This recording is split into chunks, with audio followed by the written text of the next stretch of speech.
The Winter War by Priscilla Shirer with Gina Detweiler. You would think by this point I would be able to say that without getting tongue-tied. Alas, I can't. Chapter 45, Stand Firm. Ivy and Finn and the rest of the warriors braced themselves for the onslaught of the lava forgers. We are so few, Ivy thought. Their line didn't extend very far. The forgers would easily be able to overrun them. She heard a familiar trumpet call and saw Tannen flying overhead. She couldn't tell if the boys were with him. Tannen didn't fly down to the battleground. He kept going over the treetops and disappeared from sight. They're gone, Ivy said, a thick knot of sorrow building up in her stomach. How do you know? Tannen just flew away. Finn sighed and put a hand on her shoulder. We can do this, Ivy. She looked up at him, blinking back tears. She would not let him see her cry. But Xavier, you'll lead. You've been doing it all along. Ivy gasped at the realization she had been leading them without even really thinking about it. Warriors, she shouted so everyone could hear. She had to put Xavier and the others out of her mind. Stand firm, no matter what happens. We have everything we need. The next moment, Ivy's line of vision filled with the shocking sight of 1,000 monstrous lava forgers smashing into their shields. Ruach! Ivy screamed, his name in her mind, as she felt the impact of the attack shake her very bones. The forgers smashed their rock-hard bodies against the shields over and over. They roared like out-of-control blast furnaces. Ivy longed to fight back, to pull out her sword and thrust it into those molten cores, but it was all any of them could do just to keep their shields raised.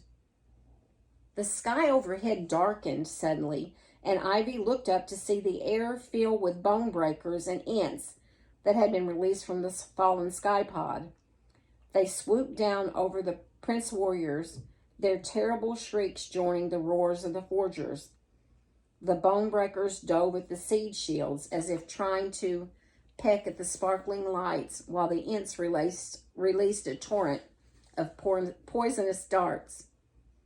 We need more help, Ivy said aloud. She tried not to let the panic in her heart reach her voice. She gripped her kris, wondering if she could pull it out. She wanted to fight, but she knew the time had not come for that. Then Ivy heard someone singing. She turned to Mary, but it wasn't her. Mary looked too terrified to speak. Ivy looked all around, but she couldn't figure out where the voice was coming from. Then more voices joined in, beautiful voices, whispering at first, then rising to a hum. And then white puff-like snowflakes began to swirl all around them, filling the air with music and light. Ivy glanced at Finn, who looked back at her and smiled. They're here, he said. Xavier saw the lava forgers slam into the warrior's shield wall as he directed Tannen to fly over the battle. Then he saw the ants and the bone breakers descend on the army. He longed to be there with them, but he had something else he had to do first. Tannen soared over the vast forest until he came to the open plain before the Bridge of Tears. There stood hundreds of prince warriors, scattered all over the field and locked in frozen poses, just as they had been ever since the first battle. They're still frozen, Evan shouted. How are we going to unfreeze them? Come on, boy, Xavier said, patting Tannen's head. Just enough to melt some ice, okay? Xavier steered Tannen over the frozen warriors and signaled him to let loose with small bursts of fire over their heads. They made several passes, Xavier directing Tannen's fire breath while Evan shouted encouragement and Manuel called out a progress report.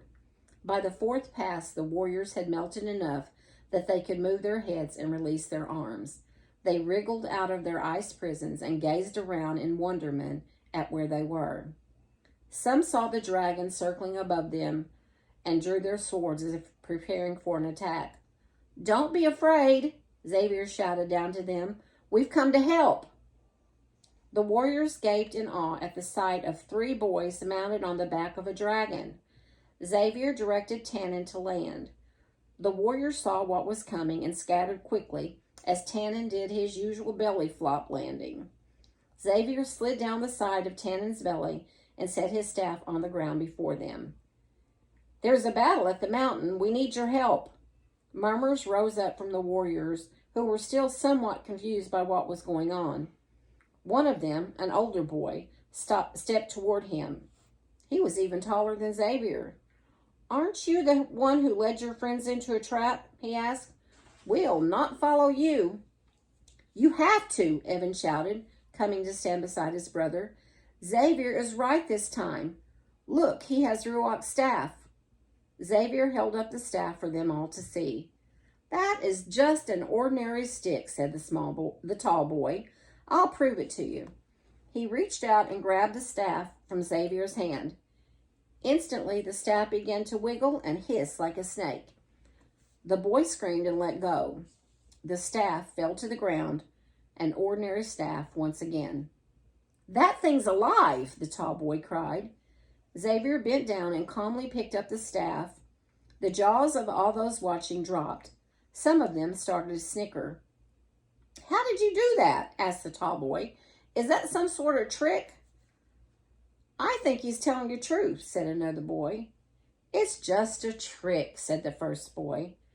"I know you don't trust me," Xavier said. "You have good reason to doubt me.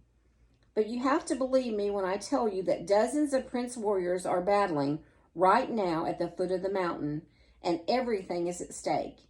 If you don't come to stand with us, then we will find another way. But if you want to stand against Ponyrose and his army, if you want to defeat Thang and rid this land of his dark schemes, you need to come now." The warriors were silent a moment. Then they broke into low murmurs, discussing the situation with each other. "Come on, people," shouted Evan. "We don't have time for this.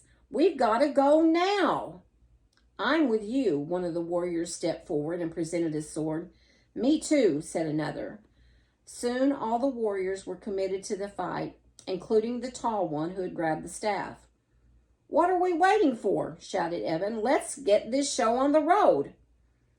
Levi and Brianna sat on the floor before the throne, staring up at Thang. His blank eye holes were now filled with light, projecting an image of the space between him and the kids, like a hologram.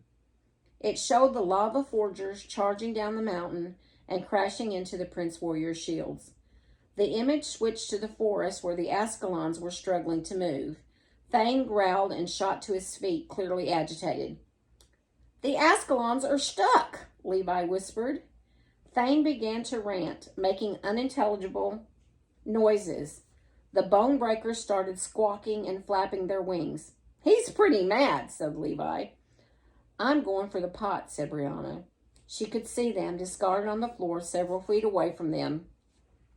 It's now or never.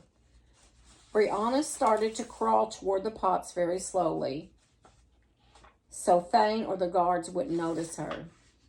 She was just about to grab one of the pots when Nesher flew down and snatched it up in his beak.